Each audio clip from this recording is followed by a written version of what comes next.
In this morning's Business Insight, for out-of-town developers, it appears Cincinnati is a land of opportunity. We reported on what is luring the developers in last week's show. That includes growing rental rates, declining vacancy, and historic buildings. In fact, as of 2 weeks ago, only 5 condos were available to buyers in Over the Rhine.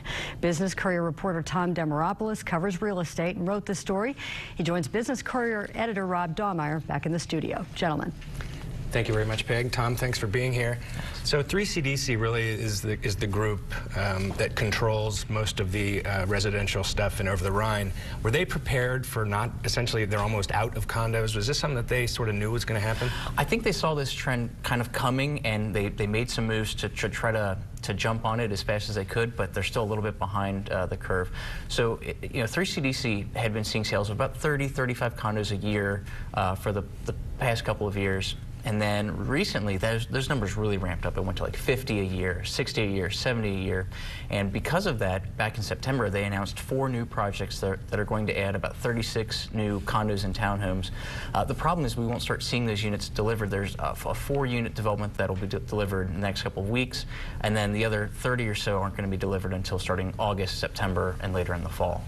So, I mean, this is a lot for anybody who knows Over the Rhine. It's not the biggest area in the world. This is a lot of condos. Is this a bubble? I mean, does anybody feel like this is something that's going to wane, this interest? You start hearing that word, but if you look at kind of all the demographic trends that people would look at, I don't think so. This is what everyone is seeing across the nation. People want to live near the urban core.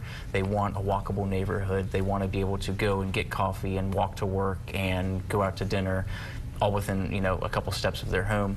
And it's the 2 different groups that are interested. It's the young professionals, the millennials, who just aren't as interested in living in the suburbs as their parents were, and it's also the baby boomers who are empty nesters, and they want to be part of a community. They want to feel like they are part of Cincinnati, and Over the Rhine really offers that opportunity.